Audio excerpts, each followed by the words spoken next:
So everyone that is tuning in, I want to welcome you all also for being here on Community Conversations, a call to action.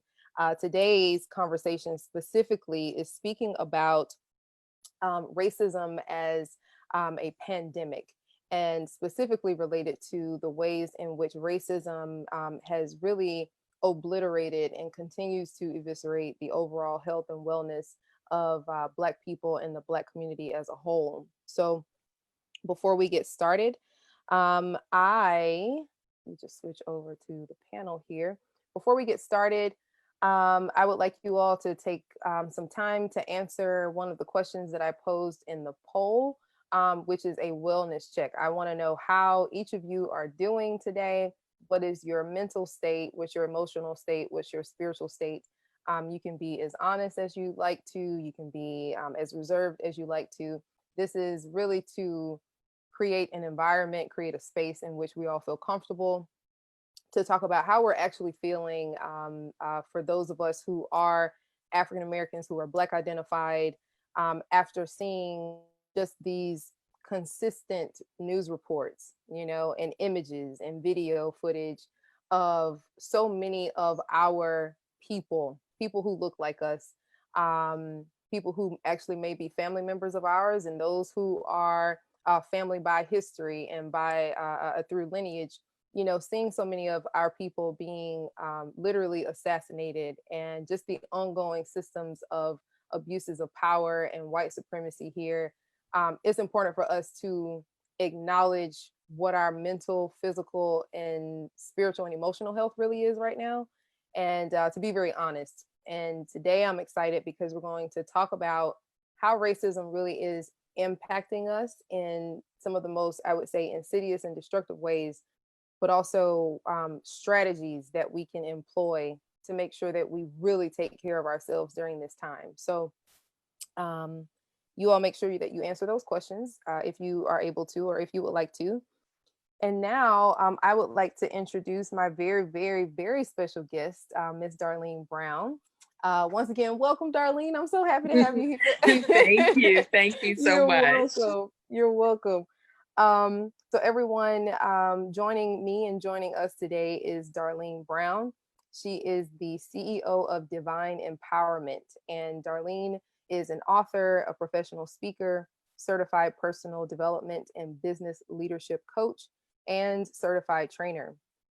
She possesses more than 30 years of experience in business operations with an emphasis on program management, transformational leadership training, emotional intelligence training, strategic planning, and technology infrastructure. Darlene holds a bachelor's degree in information systems, and is an advocate for lifelong learning.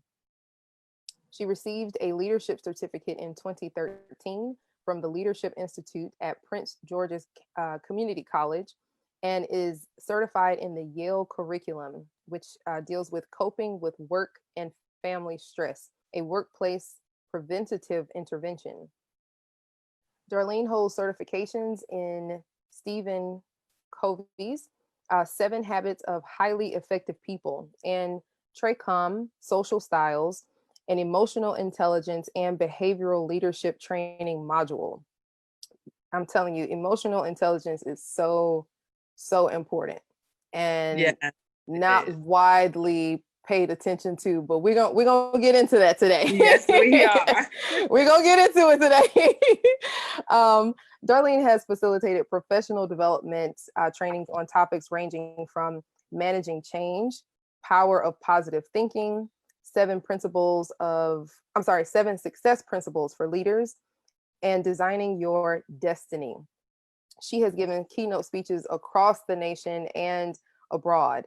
Her roster of clients include Milford Mills Academy, the College of New Rochelle, New York City Department of Education, Copen State University, Thurgood Marshall Academy in Harlem, New York, excuse me, Loyola University in Maryland, New Vision Church, New David Baptist Church, International Peace Foundation, and so many others.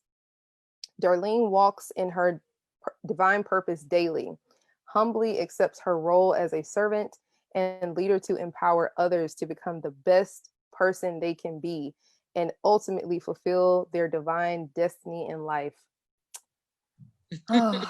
You are such a treasure, I swear. Thank you. Thank you. Thank you, Darlene. Okay, so let's go ahead and dive a lot more deeply into this topic today. So again, the focus is specifically dealing with racism as a health pandemic and how it specifically impacts Black people's overall mental, spiritual, emotional, and physical health and well-being. And at the end, or towards the end, we're going to really come up with tangible and accessible strategies that Black people, those who are listening to this right now, those who will be listening to it later, that we can all employ on a regular basis, that are sustainable, that will actually heal and continue to nurture our minds, bodies, and spirits. So, you know, Darlene, one of the things that I have noticed is that actually pretty much my entire life, I have really heard a lot of medical specialists and physicians and people in who are trained in the medical industry, um, oftentimes talk about how race is basically the determining factor in someone's overall health and wellness, right? Like the overall state of their condition of health. Um, Specifically, in regards to Black people in the Black community, you typically hear statistics or read statistics about how Black people have the highest rates of diabetes, for example. Black women in particular have much higher rates of fibroids, right? And just a myriad of other things, including like higher rates of obesity, right? Mhm. Stroke, and the list goes on and on and on. But what I think has happened, especially during this era of, I think, what I would call the Great Awakening, I think what has happened is that people have really started to realize and pay attention to the fact that it is not race that's the determining factor of Black people's health, but it is racism, right? And that shifts the focus onto the structure, right? Like these systems of multi-level, overt, and very insidious oppression, where Black people have been the victims and the recipients of just this long standing sort of subjugation and intentional malice, right? Mhm. um I think that now, with what has happened in the last few weeks, with George Floyd, with Breonna Taylor, Tony McDade, Ahmaud Arbery, um, and so many others. Like it's just it's a very long list, which is horrific to even consider. I think that people are really starting to have this conversation a lot more openly, especially because all of this has happened in the midst of COVID-19, which is this global health pandemic. And people are really starting to have conversations about how it's the structure of racism that breeds the illness, breeds the sickness, and this sort of, overarching cycle of racialized trauma that Black people are experiencing. What are your thoughts on that? If you could just share. Well, first, I'd like to say yes. Race is a term used to basically identify your ethnicity. Mm-hmm. Racism is intentional, strategic operations, thoughts, ideals, and plans that are embedded into the fabric of this country. Mm-hmm. And it does affect our health, and it has. And so you've heard of post-traumatic, I call it PTSD, post-traumatic slave That's it. disorder. That's it. Yep. Because anytime you look at the history of Black people, and you cannot look at our history without going to the point of slavery and what occurred in that the Middle Passage, what occurred. And if you really think about all of the hundreds of years that occurred, and the short amount of time in which, when people want to say, well, that was back then and where we are, you can see how it is embedded. And yes, it affects our health. It affects our health on a mental level first, on a spiritual level, and on a physical level. And you can equate it to something that often people will not do, but when we think about emotional abuse and the scars that it leaves that you don't see with the naked eye, but yet the wound is there, and the amount of effort, time that it takes to heal one from consistent, continual emotional abuse. Now look at Black people brought here as slaves. Think about all that has occurred through slavery, through the Jim Crow, through the civil rights, and all the way up until today, how the wounds of slavery have never had the opportunity to truly heal, because there is a consistent and continual inequality and injustice. And so naturally, that is going to affect not just how you feel about yourself, but it's going to affect in your day-to-day. Absolutely. And of course, it's going to affect your physical health. You are in an environment where you are paid less, and every turn made to feel less. And when I say every turn, I'm talking about media, social media, environmental. And then you earn a degree and you can't get a job to pay the loan of the degree that you earned, but you bought into this belief that if you went to college and you did good and you went to church and you paid your tithes, that you would have a rainbow at the end of the road. And not to find that is another wound that you have to carry while going into a job where you are underpaid but overworked, and looking at your counterpart who doesn't look like you and is in the same job but with less experience or no degree and is making more than you. You think that's not going to affect your health? I think that's not just going to affect your blood pressure, because that's anxiety and stress from continually, and I'm talking 360 everywhere you see and feel the oppression. And it's continually making you feel what they try to make you believe is that you're not enough, that you don't matter, that you don't measure up. Even after you've gone to school and worked 2 jobs and paved your way to get to where you are, only to have them pay you less than what you deserve, and you think that's not going to affect your health? It absolutely affects your health. 100%. 100%. High blood pressure. Let's talk about obesity and diabetes. I mean, we all know that when we're not feeling well, we want to consume something that makes us feel better. That's it. Emotional from a eating. Little child, right?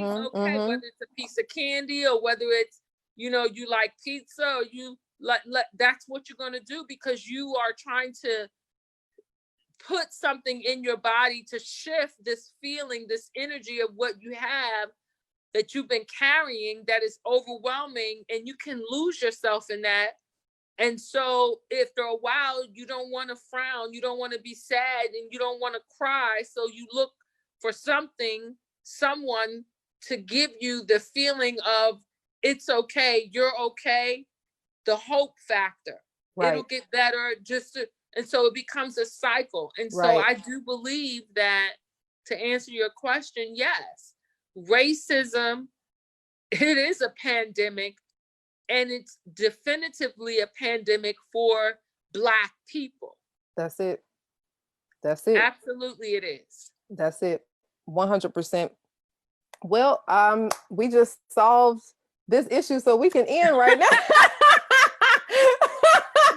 Yeah, I mean, people don't think about that, They don't, because, again, it's you know, we live in a society that's, first of all, built on white supremacy, white patriarchal supremacy. You know, I got to be real specific and talk about the patriarchy.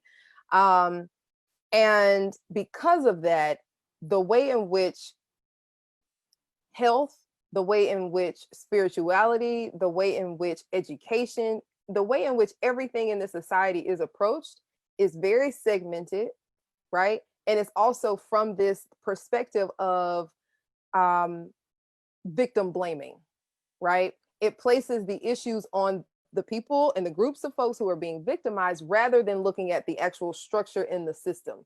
And so that way, in a very perverted sort of way, it allows these racist, bigoted structures to absolve themselves and separate themselves from any sort of responsibility, even though they are the creators who have erected these entire systems of the very same thing that are, killing Black people, killing Black women, killing Black children, killing Black men. Like it's a whole holistic system of crazy, if I can just well, yeah, say it's a system that is rooted in control.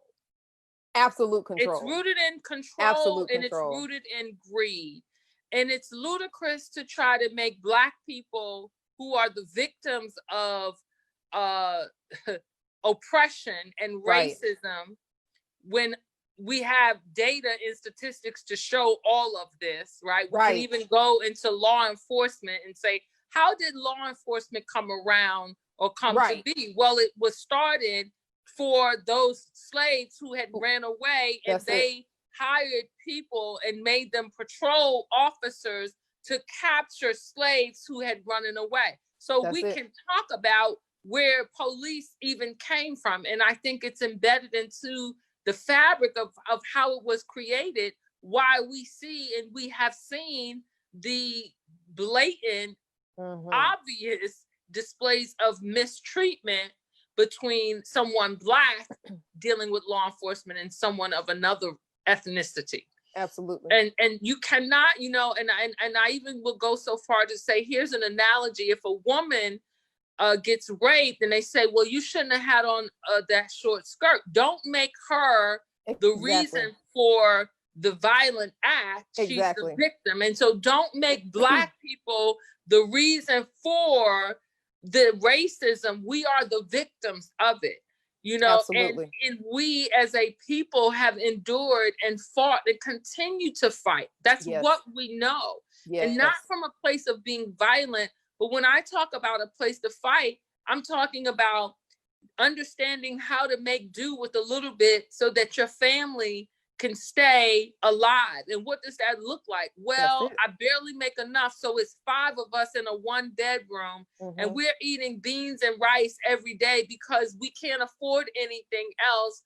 And we don't cut the lights on because we want to minimize. These are the day-to-day challenges of millions of Black people in this country. And it's at the direct hands of a system that was designed and constructed not to give them an equal playing field. 100%. 100%. And I think that when we treat it as such, then the outcome and also the way in which we actually handle dismantling racism, it's completely different.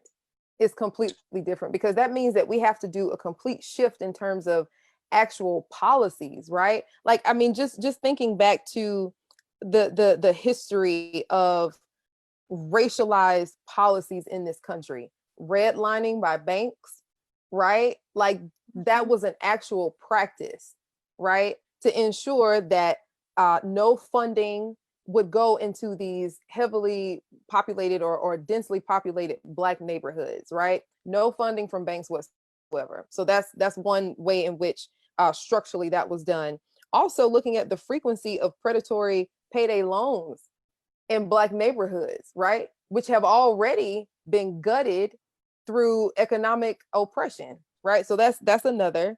The inferior or even absent government funding for public schools, which are located in the majority of the case in inner cities, right? And that's just historical, right? So you know that the resources in a lot of public schools textbooks, right? Even things related to what do they call it, HVAC, like the Mm-hmm. heating and the air controlling systems. Those Yeah. are also, those are just disastrous, right? In comparison to the heavily populated or predominantly white institutions or white schools, right? And these are public schools. We're talking about elementary, middle, and high schools, right?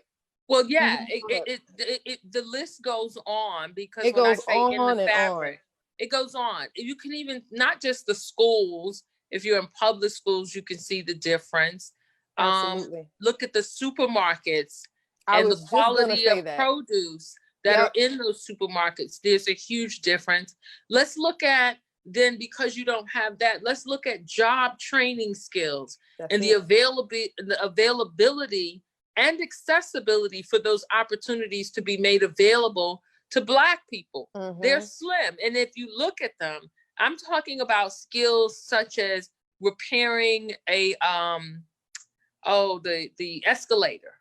Yes. Okay. Yes. That's a very unique skill. Repairing an elevator. That's a very unique skill.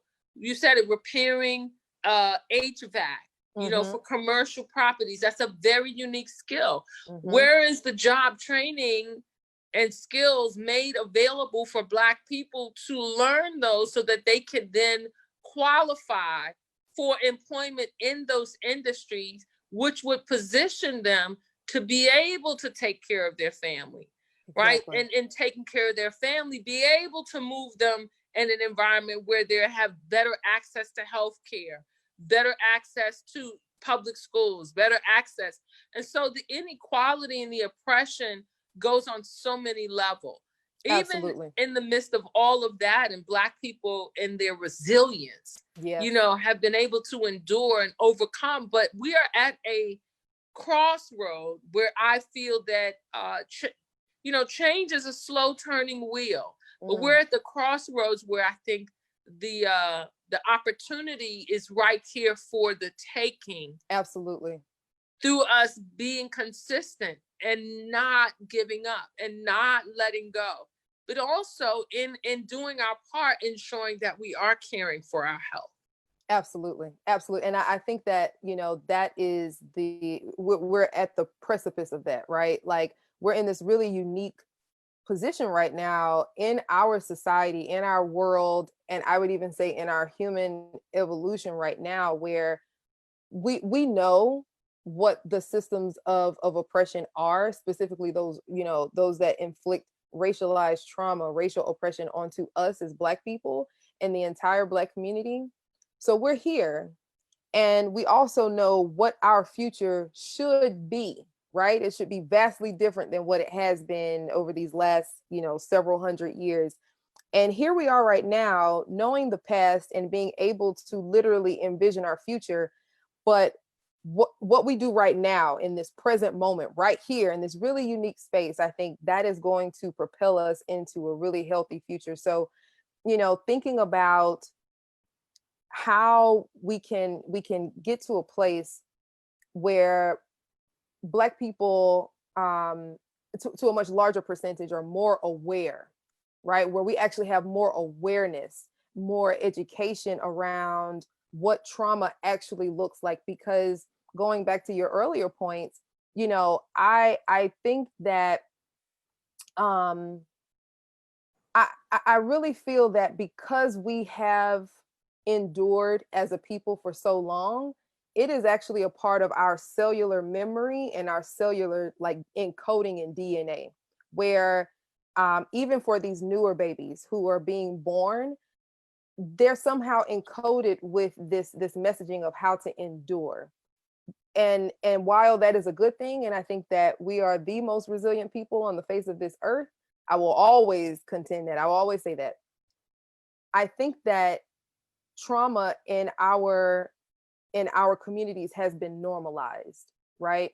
And unfortunately, we don't know what unhealthy patterns or even illness really looks like, because we've only known, to a large degree, we've only known trauma, and we have been forced to, I guess, just deal with it. We've been forced because we've not had any other choice, right? Like you mentioned before, there's a Well, family yeah, where there's a family where there's 5 people right. in an apartment, or someone, there are families here within the United States that are living below the poverty level, right? They are. Right. And so they're forced to really live in with very restricted means, and that does a lot to someone psychologically. I know that in some of the previous work that I did through the school system, and looking at trauma and resiliency in very young children, actually children ages 3 through 5. What happens is, when children have been exposed to trauma, recurring trauma, they become very hyper vigilant, right? And so that means that they're always in this state of anxiety and panic, and that becomes sort of nurtured within their overall responses. And I see that in many adults, right, that I have friendships with, those who I've been in coworker relationships with. And so that's one thing where it is a survival mechanism, but it's also harming our health at the same time, because Well, yeah. yeah. I Go ahead. think that what you're saying is true, because if that's the only thing that we've known, then that's all we know. Exactly. And it is difficult if you've lived in this earth 55 years, which is not very long. It's not long. Okay. That means you came up in the era right on the tail of the Jim Crow. Exactly. Okay. Exactly. And so, yes, if you've lived with this awareness of this inequality and you've tried to balance, that has become your norm. It has, and so, to the 100% truth of what you're saying, we know how to be resilient because we've always had to. To ask us not to be resilient is foreign to us, because we don't know that. The reason why we can be okay with a little is because we've had to live so long and so much. We've had to watch our grandparents and our parents live with so little and make the most out of a little for so long, that is the norm. Which is partially why when we come into a lot, we are overwhelmed and ill-equipped to manage it, because we have lived with so little and had to make do with less than what we needed for so long. So we're ill-equipped and we're not prepared to handle that, which is why when you see that instantaneous shift, why you hear those stories, because it's more to it than that. When I talk about mental, spiritual, and physical, those three are important. And so the mind is a powerful tool. The spirit, which we are all spirit first in this physical body, for however long we have chosen to be in it for this time in this earth. But the three must work together. 100%. And I will say that it is evident of how amazingly talented and gifted and intelligent we are. That's nothing new. Go back to history and do the research, and it shows, right, of how beautiful and talented and gifted and intellectual we are. Absolutely. As a people. But then when we look at where we are today, I always say to people, just because you know better doesn't mean you do better. Exactly. It's a choice. Right. And we all have that choice. And so it can be as simple as, I'm going to ensure that I find a way to preserve my peace. Now, that is an individual decision that each person, each human being has a right, each Black person has a right to do. But how you do that may look different. For me, it is starting my day in prayer. It is being still and meditating for 10 to 15 minutes before I do anything else in the morning. It is burning sage or incense. It is listening to certain music and sounds that brings my energy, frequency, and vibration up. But those are things that I have learned through my journey because I was seeking it. But if you're not seeking it, then are you open to receiving it? So just like we're having this show, and I'm going to share some very simplistic things that I think is important to help anyone that is today dealing with the pandemic and racism. May it be, in your face or that is blatant or it's undercover, or you're dealing with challenges, I would tell someone, take time to pray and meditate.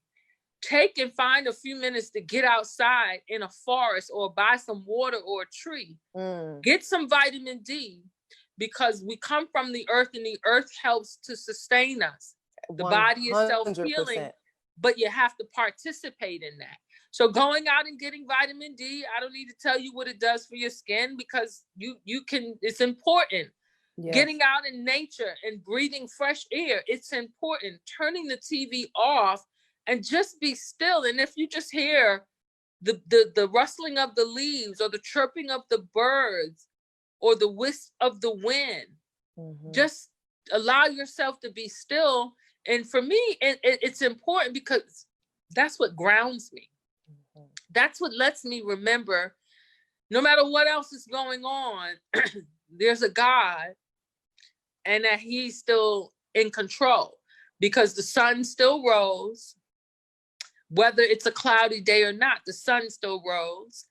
And when I hear the birds chirp, and when I understand that the ocean hasn't overtaken the entire earth, when we know that the earth is predominantly water, when I start to think about those things, then it gives me a level of comfort. Doesn't mean that I'm in a total relaxed state, but a level of comfort to know that, okay, everything is not bad as it may seem. God is still in control. So he's not done yet. So I'm still here.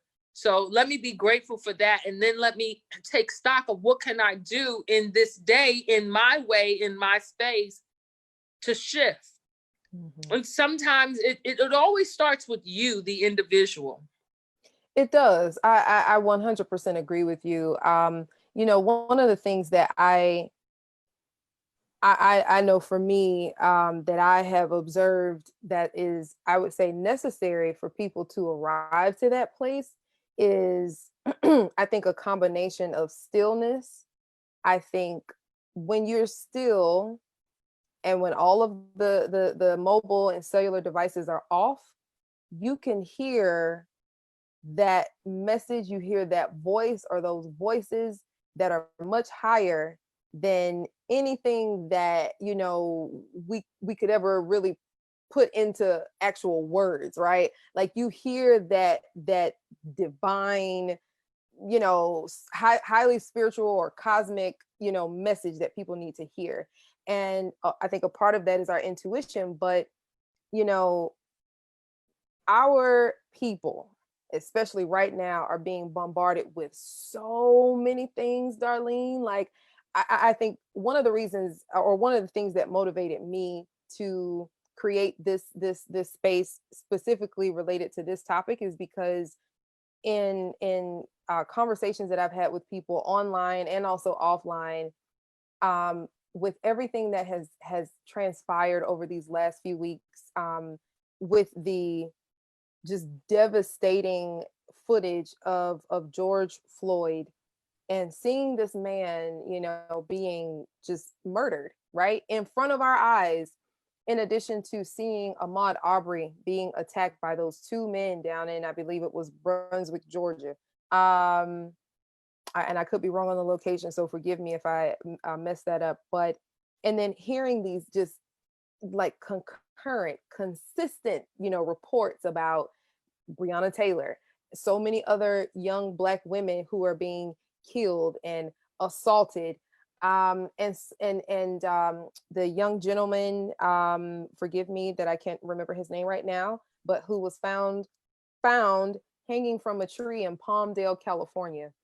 I think that the onslaught of all these messages and all of that destructive and very devastating imagery has kept so many Black people in this state of suspension, where it's like constant and chronic anxiety is building. There's a term that a lot of people are using called Black paranoia, which is very real, looking at what has happened with the protests and how the police are inciting these riots and also inciting violence onto people who are peacefully protesting for their rights. I think that what is happening is a lot of Black folks cannot get silent. They can't get still because everything around us is agitating us and keeping us at this very sort of extreme frequency of being frenetic and frazzled and anxious and on the edge. And I think that's the reality for a lot of people. That's and not so, maybe a reality. yeah, but let me just say this. Yeah. There is a responsibility that each person has for him and herself. Agree. Okay. Agree. I do not control what is going on around me, but I do have the power to control how I respond to it. How do people get to that place? Because I think how you get to that place is not with the snap of a finger. It's through first acknowledging that. Right. And I get it. I'm a Black woman. I have a Black son who is 28 and a Black daughter. And I am always and have always been, before this happened, concerned about my son, not because he's a bad man or doing something wrong, because I live in America and I have never forgotten what America has said it thinks about me as a Black woman or my Black child. Even though I'm educated and a business owner and a home owner, I have not forgotten the reality of what I have been living in. And so because I have never forgotten, I'm always aware. And so when you ask the question, how do you get there? It's a choice. And so long before I got to today, I began to work on how do I ensure my peace? Because I can't control Tom, Dick, or Harry, but I do have the ability to control Darlene. So what is it that works for Darlene to keep her grounded, to keep her in a state of peace, to let her understand her true divine power, when to utilize it and how to yield it? Because it's important. So, I'll say this, when we talk about change, yes, you have to be responsible for exercising. And I get it. You live somewhere and you go out for a walking and you're a Black person, you got to worry about somebody running up on you or calling the cops. That's very real. That is very true. But don't live in a state of fear and let that stop you from walking. Be prepared, because you know that. And so when you choose to walk, make some precautions. Either you're going to walk with a spouse or not, or someone or some not. You're going to look at the times you're going to walk. You're going to look at where you're going to factor all of those things in. Because why? You have to. Why? Because you're Black. The counterpart, white person or Asian person, may not have to do that. But I live in the real world, so that's what it requires of me. But I am not going to allow anyone to disturb my peace to the point where I don't have that. Gotcha. And so how I got there, I'd say a lot of people are angry, and they have every right to be angry. Every right. But it's what you do with that emotion. Right. So I believe in journaling. You've heard me say this before. I journal not because it's an escape, but because I can say what I want and the page accepts it. It doesn't have to give me an attitude. It doesn't tell me what it thinks. It takes whatever I put. And if I'm able to release all of that onto the paper, then it's not in me so much that the least little thing somebody say, or I go in the grocery store and she look at me funny, now I'm going to spaz out. Not because I'm crazy, but because I'm full. I'm running over with that emotion. So the least little thing, everything is going to come out. And that may hurt me rather than help me. So me journaling and dumping it on the paper first and getting it out allows me to have a little bit more composure and self-discipline. So when I get into the world and the crazy person says something or this person does something, I'm less likely to react. Right. Because I'm on overflow. So journaling is important. I also believe that people need a safe space to say exactly how they feel. And so you need to let it out. And if you can't find a safe place to do that, then look in the mirror and say, yep, that's right, because you're not crazy. You got to let it out. You gotta let it out. And the key is to let it out in a way that doesn't come back and haunt you. And then the other thing I'm going to say, I'm really big on a strategy. What's your action plan of how you're going to really improve not just your life and your family lives, but those that are around you. So be aware of the laws, be aware of the system that we're living within and how it truly works. Know it, because you can't hold somebody else accountable for something you don't know. And I think oftentimes that's been our demise, right? We are not adept in the law of the land in which we're living to the point that we need to be. And I'm not just talking about when they say vote and the primary, I'm talking about all of it. Right. It's we got to go deep, right? So it's not at the surface level. And yes, I think protests matter. Yes, we should. That's our constitutional right. But I also think what matters is, who's over your school district? Do you know who that person is? You need to know, are you showing up to the town hall meetings? Because this is the process of how things happen. They don't just happen the way we think, oh, they got in a room and decided. There is a system and there is a process, and you need to be aware of what that system is, what that process is, and how it works, so that you can then know how to vote and what to do. But if you don't know, then you're at the mercy of those who really don't want you to know. Absolutely. And that right there is a form of control. Absolutely. Which is what we spoke about earlier. Yes, let me just say this. And from the beginning, if you think about, it's difficult. Why it's so important for us to know who we are and know our ancestry and know our history is because if you don't know where you come from, how you know where you're going? Absolutely. And if you don't know where you come from, it's hard for you to understand what's been tasked to you in order to continue that march forward. And then anybody comes and tells you anything and you start to follow them. You've got to be grounded and rooted in something bigger than you. Yes. That's the truth. Yes. And that means what? I love to have a good time and just like the next person, but it can't be all about that all the time. And see, that's the thing. That's the thing. Require you to take responsibility and be accountable for your life. That means all of it, of it. And then make decisions and have a strategy and an action plan of what you're going to be doing to ensure not just your safety, but the safety of your family and then your community, because that's how it starts. And we can't be divided. One of the saddest things that we've seen as a result of slavery, separating you from your loved one. Yes. Husband from wife, children from mother and father, sending you off, taking your name, stripping you of any familiar things, values that you could ground and gird yourself in to continue on. Taking all of that away. But I want to declare today that you still have the divine power on the inside of you. You are worthy, you matter, and you're enough.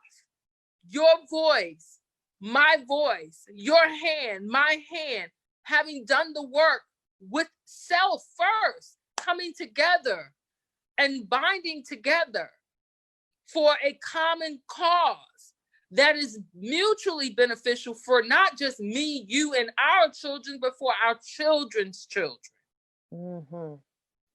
We must begin to do that. Now is the time for that. Absolutely. And also understanding the power that we have, right?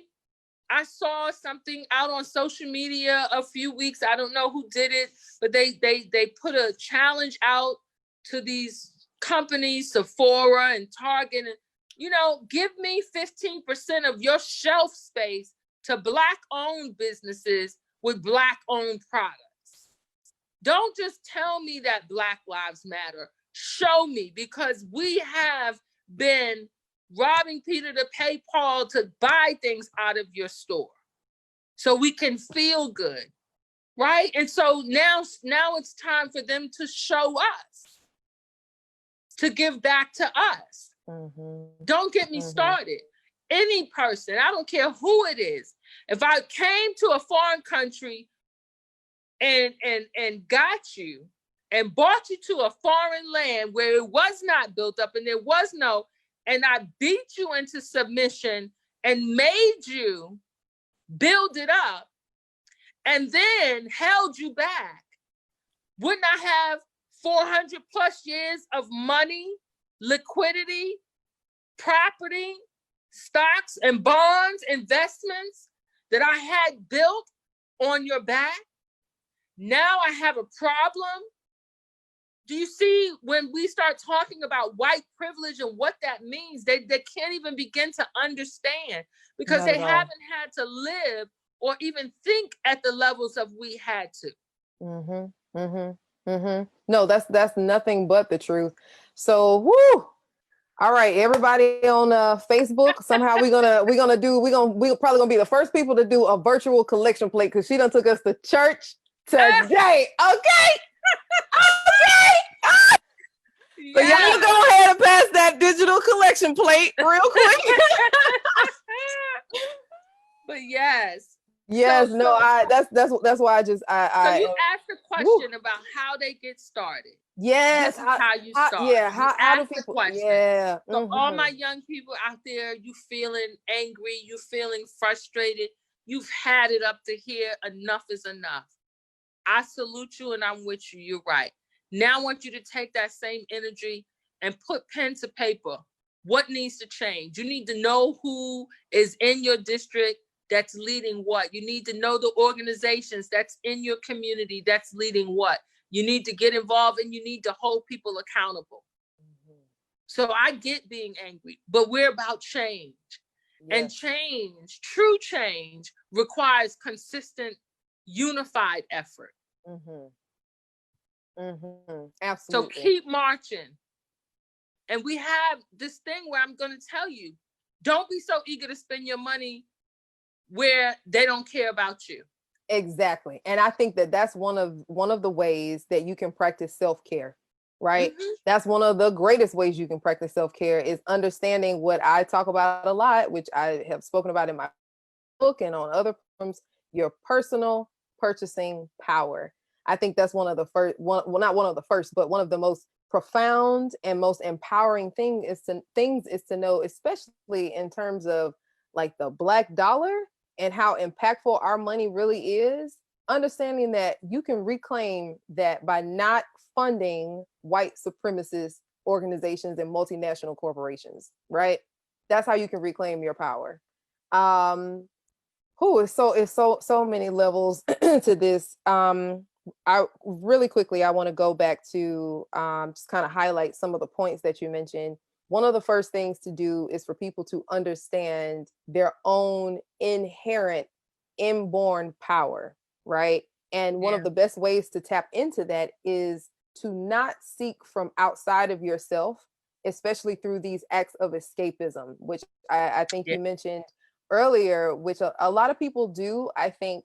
And this isn't the first time that people, not just Black people, have done this, but through the Great Depression, and other things, right? Like, people, unfortunately, find it more accessible, perhaps, and I think it's also made a lot more accessible for people to imbibe in forms of substance abuse. Absolutely. Right? Yeah. And it's no coincidence that, in Black communities, heavily populated, densely populated Black and African American communities, that there are an overabundance of liquor stores and fast food restaurants and carry out, sort of establishments that have the most non-nutritional foods, and also, liquor and wine and other forms of alcohol there, which literally depress and lower your higher mental functioning, lower your spirit, and also lower your ability to make highly executive functioning decisions.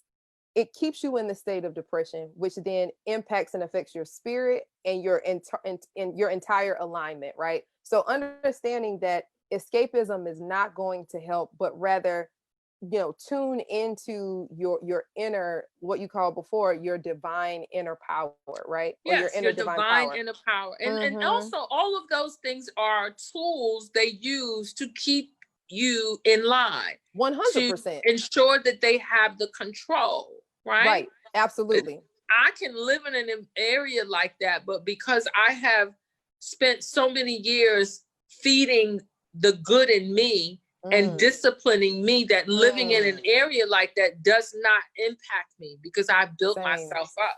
Mm-hmm. Right. And so Mm-hmm. truly change is about doing something different, right? Speaking Mm. something different, then Right. allows you to live something different, right? 100%. You know, if 100%. you want to be, if you want to shape your life differently, then you're gonna have to stop going to the places you used to go and hanging out with the people you used to hang with, doing the things Absolutely. that y'all used to do. You got to Absolutely. replace it with something positive. And Right. so that looks different for each person, but each person has the power within them to do that. Make the Absolutely. commitment and bet on your highest self, your best self, and knowing that that's not the answer, right? Absolutely. But the system, that's part of their strategy to keep you in line. It's Absolutely. what they use to manipulate and stay in control. And of Mm-hmm. course, it's easy to do when you're not in your right mind. And we can't Exactly. be in our right mind inebriated. Exactly. Or, when you're hopped up on a lot of heavily Drugs, fried chemicals, food. Oh, right? chemicals, Fried food. chemicals Yeah, they put in foods, when you're hopped up exactly. on these artificial sugars that Yes, they, market to absolutely. you as being like, oh, this tastes so great and it's nice and it's fun. And, it's, sort Well, of they market it to you as it's a tool that they have designed to keep themselves in control and to keep empower. Mm-hmm. you in in line the way they want.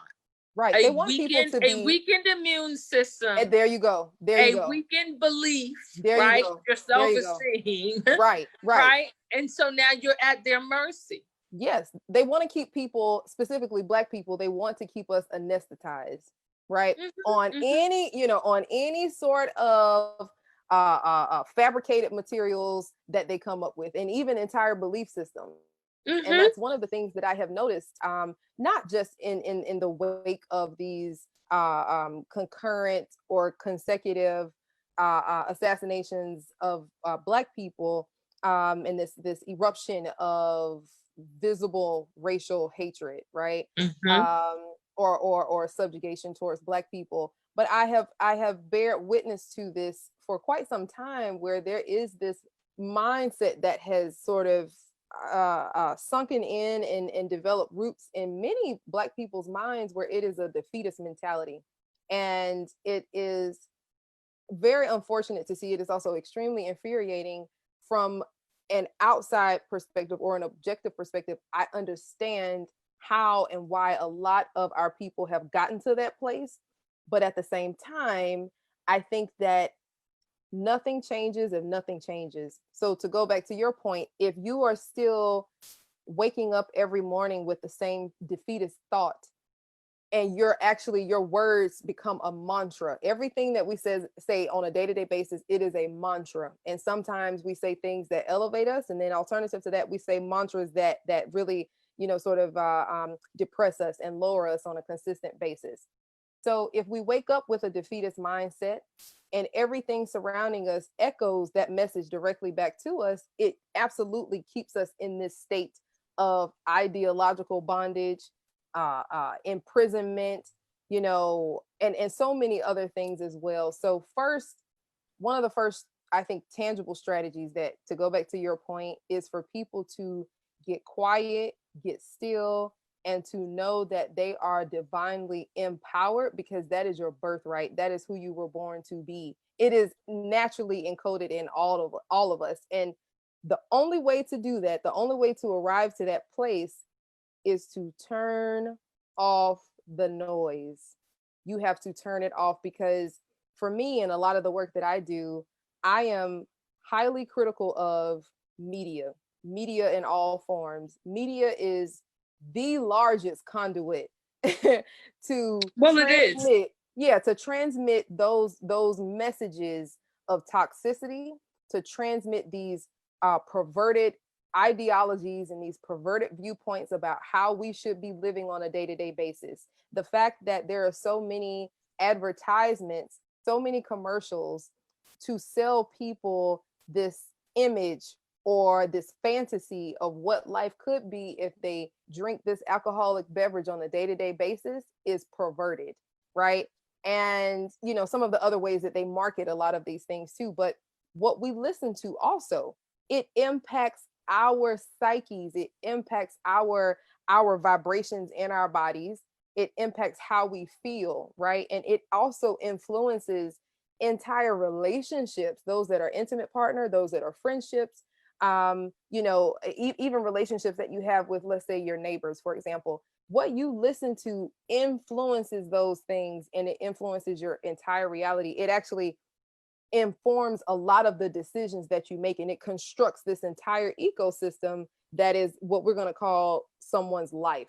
And so we have to be very vigilant about turning off that noise as well, and turn off the visual noise, right? It's called television for a reason. It's portraying a certain vision that it wants you to internalize, and then to unconscious, but also a very mindless level. It wants us to sort of perpetuate that vision back into the world, right?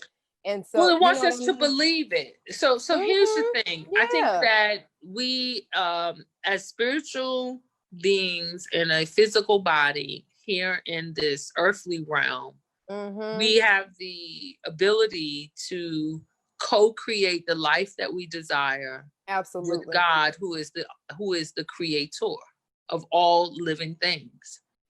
But that does not mean in co-creating that we don't have a part to play, and we do. Right. And I think learning what that part is and navigating the journey through all of that is our ultimate responsibility. And it is not easy. No one ever said it would be. Not but at it all. is certainly, you are worthy of that effort. And in order to create the life where you have this joy that the world didn't give you, so the world can't take it away, where There you it have is. this There it is. peace that surpasses all understanding, right? How do you get to that place? Well, Right. It requires you, like you said, to go within. It's like I said, to tap into that divine power that already exists. And tap into it in such a way where you're so connected, you're so aligned with it, that seamlessly it begins to guide your thoughts and guide Absolutely. your words, and then your actions will fall into place. And before you know it, you're not in the struggle of life, you're in the flow of life. And when you get into that space, that's how come with all going on, you can have this mindset, all is in divine order, and I am well, and it is well, right? But that comes from a consistent practice of doing something, a ritual, a habit. That's how it happens. It doesn't just, you wake up one day. It doesn't work that way. And I try to explain to people the same way, hopefully we all get up and brush our teeth in the morning. We don't think about it, but we've been doing it our whole life since we were young. Right. And we're taught the importance of doing it. And now you do it and you don't think about it because it's a habit. And so I encourage people to take stock of what your habits are. Right. And do they align with the values you say represent your character? Right. Because if they are aligned with those values that represent your character, I can see it in your life. Not so much just by what you're driving. I can see it by the way you handle the circumstances that come at you. I can see it by the way you navigate these unforeseen and God awful things that our people are now dealing with. I can see it. I'm so happy that you mentioned that too, about habit formation and helping people, those that are listening, to understand, to, again, through mindfulness, through intentionality, which I think are very, very critical and very important terms. And I know for a fact that it's not something, especially in this westernized culture, that is a common infrastructure, right? Like, it's not a part of our cultural identity here, living in this westernized society, to Mm-hmm. understand mindfulness or consciousness. And so, Mm-hmm. because that then fall in lines with what you mentioned before, co-creation, that's also not a term that many people are familiar with.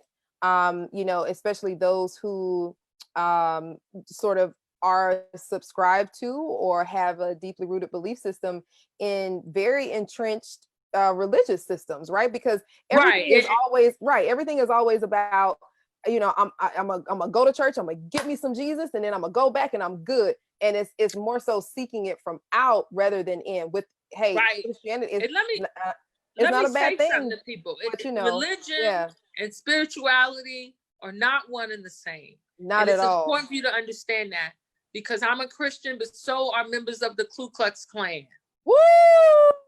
Okay? Woo! So let's be very clear about what you say, and do you Mm, understand what's rooted in that? mm. Right? Okay, so if an organization, the Ku Klux Klan, is built and they will tell you they're Christians, but yet they go off and find Black people to hang them from tree. There is no Ooh. spiritual God in that. No, no, no, no, And not so at I'm going all. to challenge you to think about these things, right?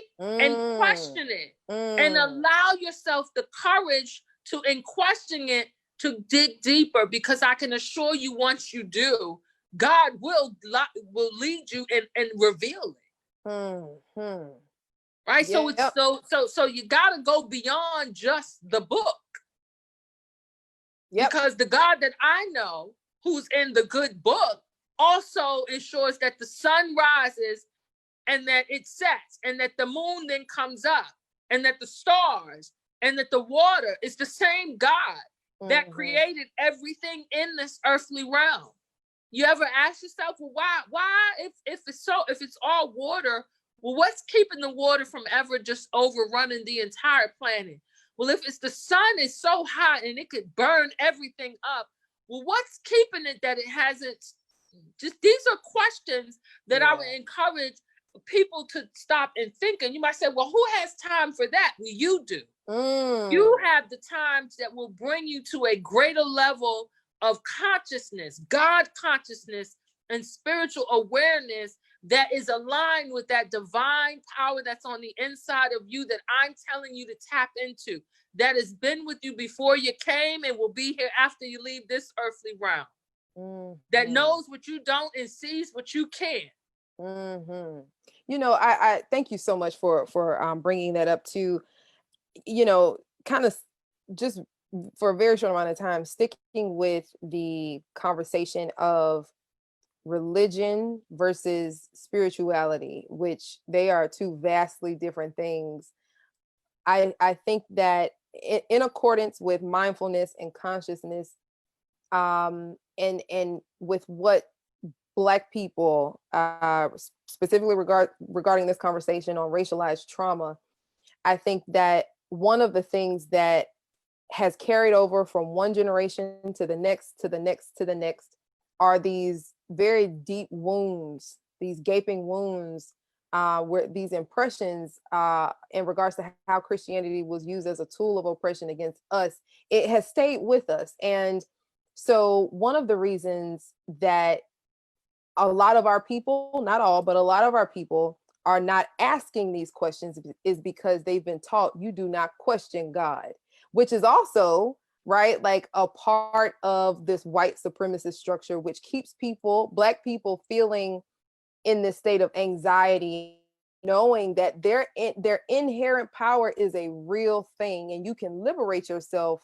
from any sort of, false reality. And so I think that these are these are these things that we're highlighting, they're a part of the conversation of racialized trauma and dealing with how racism, this structure of racism, has led to this massive awakening where we're understanding that it is because of racism that Black people are unwell, that we are unwell psychically and emotionally and physically and mentally, and that, now we're having this conversation where we can talk about how to understand what's happening, and also how to take care of ourselves and sustainably heal ourselves from those things. So if you know that inside of you is the power and the ability to be conscious, and to also the term that you used before, which is co-create, which is you are creating with, if people call it God, they call it spirit, they call it Yahweh, they call it the universe, whatever term that they use, that you are trying to shift and create a new reality for yourself where you're in a state of abundance and health and wellness and all the other things that you want, prosperity, for example, then that is a reality. But again, it's for people who are listening here now and in the future to understand that in order to get there, you have to turn off the noise, right? Turn off these corrupted, perverse images that keep you in a state of ideological bondage, and be silent and still. And then, and only then, I think, will you arrive to this place inside of yourself to know surrounding me is this matrix of oppression. And what I can do are these list of things, which we've already listed some. We're going to list some more in a short amount of time. But these are some strategies that I can employ to ensure that I can liberate myself from this situation that's taking place, right? These multi-level systems of oppression. And this is how I cannot be a part of this matrix, for example. Go ahead. I know I you mean, want to say yeah, part I two. think, Mm-hmm. so that's the root, right? Right. But once you Right. understand the root, then you get to choose differently. And Mm-hmm. that's a process, right? But you got to be committed to it. It's not Yes. something that, this isn't like a book you pick up off the shelf, you read it, and then, hey, I've arrived. It is Yes. a continual process.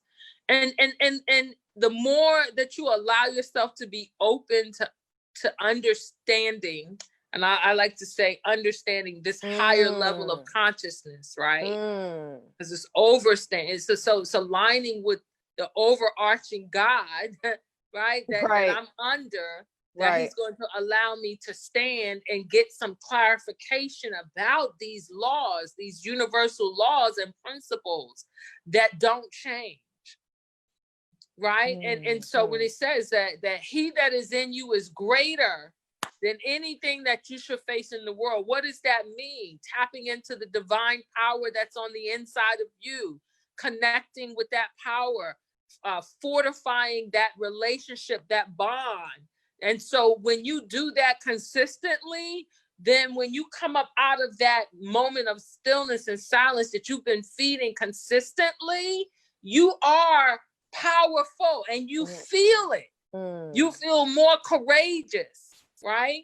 You don't move with fear because you know you're protected and you know you're connected, you know you're aligned. So there is no fear in it, because no matter what happens in the journey, I'm one with God, so I'm going to be okay. When you get to that place, but so I'm encouraging people to spend that kind of time so that you can be fortified, so that you are girding yourself up in that strength that is on the inside. And when you do that kind of work, you'll see the scales of defeatism, the scales of fear and doubt, the chains and the shackles of oppression and bondage begin to fall away. And that true you, that shining light, that courageous spiritual, that warrior is going to shine through. That's what's going to be there. But you got to do the work. Yeah, I think, and that too, that's the thing. The work is where many people sort of I don't know, where many people kind of fall flat, because it does require discipline, and it does require intentionality, and it requires focus. And I think that once people get to a place of being really committed, I think that it's something that becomes, like you said, is a part of their habit now. It's a part of their ritual, right? Just like brushing your teeth or washing your face in the morning. For some people, your ritual is every day you get up and you meditate or you pray, or some people have a ritual where every, 4 to 5, or not 4 to 5 days, but 4 to 5 days a week, maybe 6, where you are exercising and using your body, so that you can continue to stay in a heightened and more optimal state of health. And so I'm so happy that you mentioned that. I want people to know that even in the midst of being in this eye of the storm that is racism and white supremacy and bigotry and some of the most perverted forms of tyranny against our people, even in being in the eye of that storm, we are still powerful.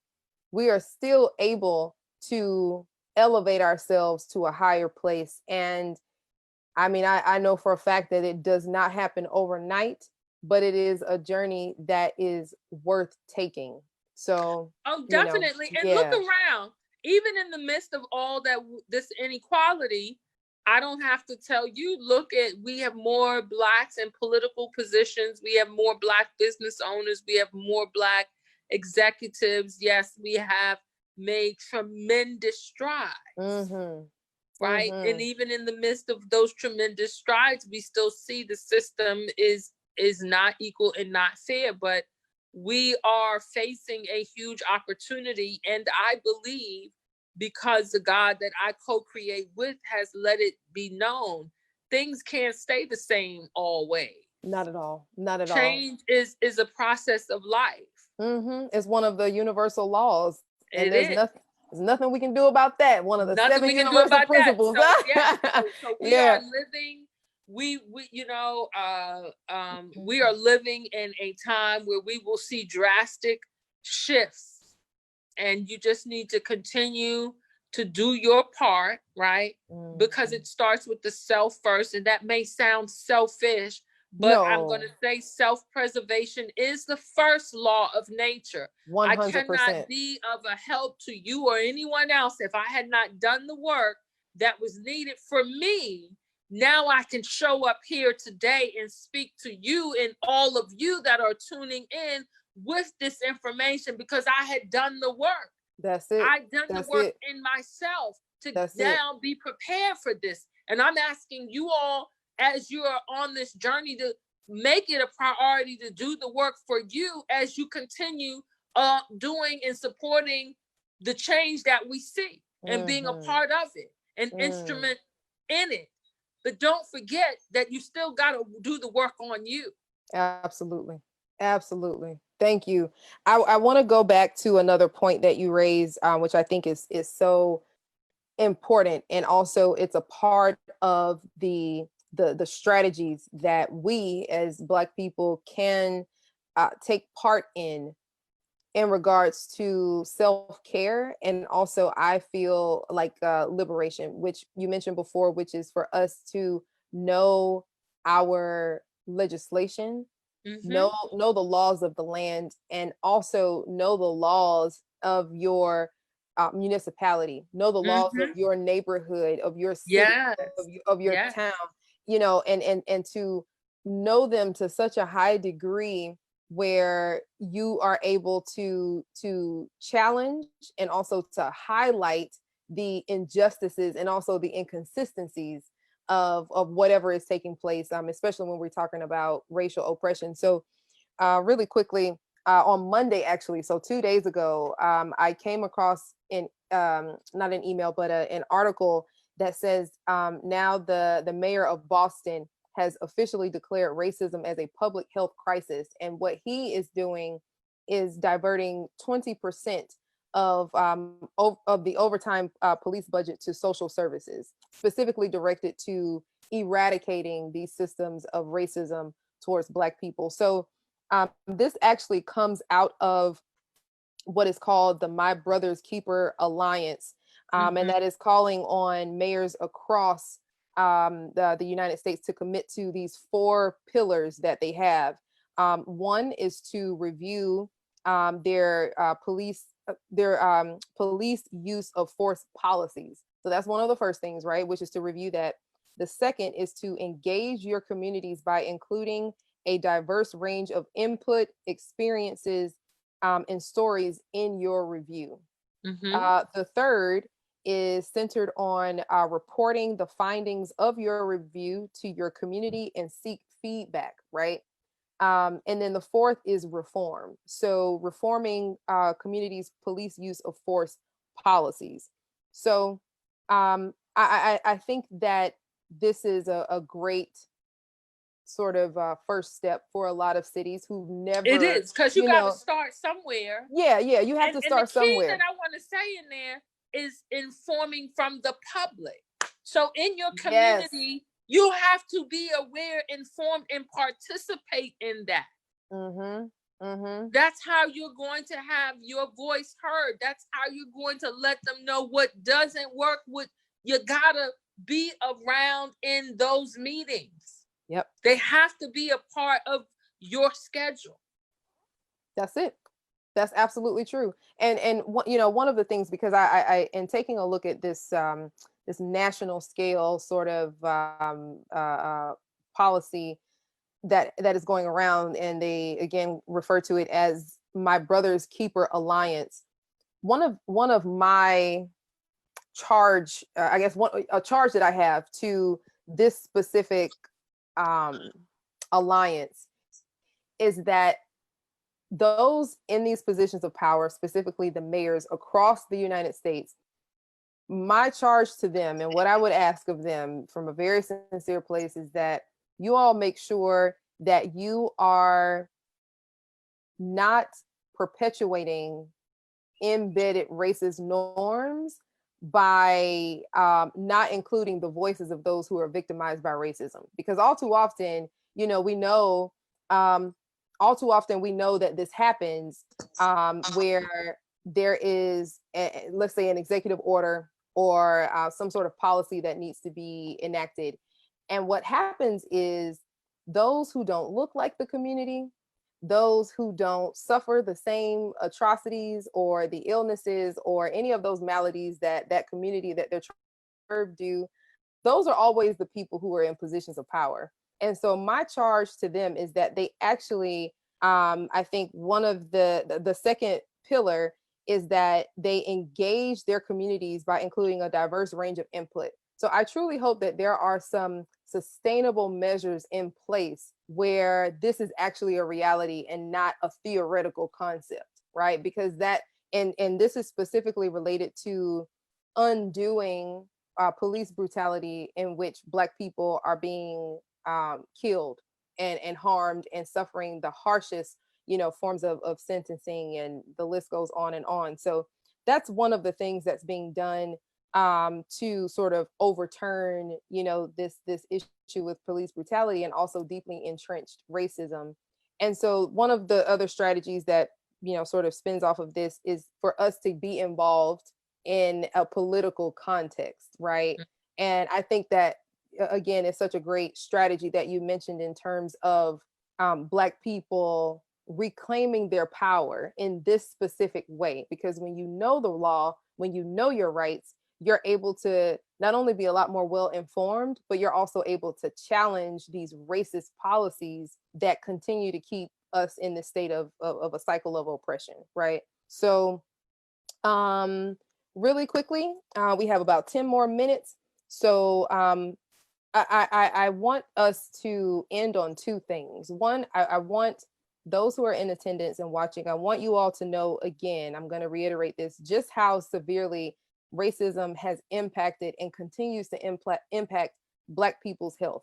So what happens is we have these, what they call bioenergetic responses to trauma and stress. And we know that we're in this ongoing loop, ongoing cycle of chronic stress, right? And chronic anxiety. There is the suppression of your immune system, which makes you a lot more susceptible to flu, viruses, and other forms of illness, right? Your cortisol levels, which is released from your adrenal glands at the moments of when you need to spring into action. Your cortisol levels are at an extreme a high level, and they're constant. Your cortisol levels never come back down, which means again your immune system is completely shot, right? There are temperature changes that occur within our bodies. There is also numbness in our extremities. So a lot of people may feel numbness in their fingers and also in their legs. And that is very dangerous because what's happening is there's constriction and inflammation at the same time in your body, in your heart, in your cardiovascular area, right? That's what stress does. And it's also a tightening in your chest. Your body is maximizing tension, okay? And so you're never able to decompress and release any of that tension, which goes back to your point earlier about how we need to release this pent up trauma, right?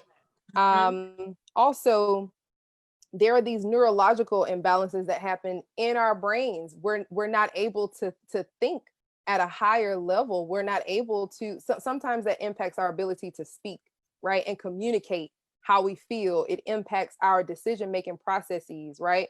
Also, to end on this point, it completely eviscerates our digestive system. And, yes. You know, I mentioned this to my sister the other day, and I want to reiterate this point. So what happens during this disruption of our digestive system is when we're under chronic stress, our livers produce a higher level of glucose or blood sugar, right? So what's actually happening is when we're under chronic stress, our body is not able to keep up with that extra blood sugar or glucose surge that's happening. And that actually puts Black people specifically at a higher rate of developing type 2 diabetes. So when you think so when you think about all this information, all of these, you know, articles and everything that have come out of medical journals about how Black people have higher rates of type 2 diabetes, of course, a lot of it is focused on what we are eating, right? These, what I call Franken foods, these non-nutritional foods. Let's look at why we're eating them. It's what exactly because of stress, right? Well, not just because of stress. We got stress. We got, I'm not making enough, so I got to get what my budget allows, and I got to make it stretch because it's for me and my 3 kids, and I got to make sure we have a roof, and there ain't much left after all of that. Yep, I can't afford to be sick. I can't afford to, you know, I can barely have the opportunity as a human being to allow myself to cry with all of the hurt and emotional wounds that I have been carrying. And crying does not make you weak because it is the one language that we all came into this world using. No one spoke. We all were infants and we all cried when we hurt, when we were wet, and when we were hungry. So let's be very clear now that don't let nobody make you think that because, well, you need to eat better. Well, how about I first need to be able to make a decent living with the degree I got. There you go. So I can eat better. There you go. And then how about you bring in the same food that you bringing into that neighborhood, into my neighborhood, and make it more affordable. And get rid of these food because deserts. I am a woman who lived in Prince George's County, who now lives in Alexandria, and I can tell you the differences and the cost and the quality of the food. It is night and day. I spend less money in Alexandria for top quality produce than I did in Prince George's County. You know it. You know it. I know exactly what you're talking about. It's a combination of things, and then you got to own that. Like me, when I say own it, I refuse, no matter what. No one is going to have that much power that they get to destroy my peace. No one has that. And it took me many years to understand that that was my right. God gave me that divine right. He gave me that peace. You don't have to let others destroy you. So I want to encourage the people who are listening, know you have access to that power. Start where you are. It ain't got to be big, but start where you are. Get up in the morning and say, I am strong. I am willing. I am able. I do matter. I am loved. And I have everything that I need to overcome any challenges. Own that because you do. And then get silent. And just focus on your heartbeat. Because that's all right there. Let you know. That's that rhythm. That's that divine rhythm. The frequency. And drink more water. Drink more water. Yes. Get in Yes. a tub of water. Allow yourself to take a bath. When we was little, mom used to say, take a bath. Now we only know showers. Immerse yourself in some water so you can purify and cleanse yourself, your aura energy. Yes. Yes. Find something positive to say about yourself. Find something that you're going to be grateful for about your life. No matter what's going on, there is something for you to be grateful in. And then do the work. You deserve it. Make the commitment to yourself to become the best person that you were already created to be. You were already created to become that person. But you must do your part. Pick up a book other than the Bible. Right. Right. Okay? Yes. Because I read the Bible, but I got a whole lot of other books that I read too that are about building my spirit up, making sure my chakras are open and aligned. So I'm going to encourage you to do that. Get you a notebook for 99 cents and start releasing. Say how you feel. Get it out. Get it out. So you don't have to hurt nobody. That tries to say something, and next thing you know, you triggered. Like, listen, it's real. It's real. It's really, really, really real out here. So listen, y'all heard it here on Community Conversations, a call to action. Miss Darlene Brown, the one and only, she just gave y'all some of the most powerful strategies, okay, to deal with this racialized trauma and these deeply, deeply embedded wounds. And I'm gonna say it again. She done sent us around with this digital collection plate for the second time. Okay, so y'all pass that collection plate, okay? And then, look, yes, I am so grateful to be here to share this information. And so I just want to encourage everyone that's listening, and hopefully you will have this recorded and you'll let it play again, because this is the time. Now is the time. Now is the time. There's no greater time in our society and in our culture and in our evolution for us to fully understand this gift that we're being given right now, this present moment where we can completely shift and reshape our realities and to fully and sustainably heal ourselves, even being in this eye of the storm that is racism, which is and has been a pandemic to us, but we can heal ourselves. We are healers. And yes, we are. Darlene, I want to thank you so much for your spirit, for your light, for your gift, and just for you and coming here on this platform and sharing that wealth of information to our community. Everyone that is watching and tuning in, I want to thank you all for participating and joining. Please leave comments and let us know how this resonated with you. I hope that every one of you can take something very valuable from it. You should at least. Darlene, if you could just leave any sort of social media handles or any website information that you want to give to people so that they can find out more about you and your services.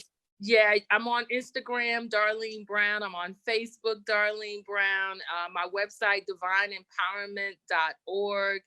And I mean, just stay connected with me. I do respond, and I do hope that some of the information I shared will resonate with you and be the place where you start to shift. We are some powerful people, and I want us all to own it and walk in that from a place of gratitude, not ego, because that truly will allow us to rise above all of the other stuff. Absolutely. Thank you so much, Darlene. Thank you. Everyone, thank y'all for tuning in. You all know where you can find me on Instagram, JR Baker-Flowers. Until next time, y'all, keep beautiful and continue to heal, okay? All right. Stay in the light. Thank you, Darlene. Yes. Bye-bye. Take care. Bye-bye.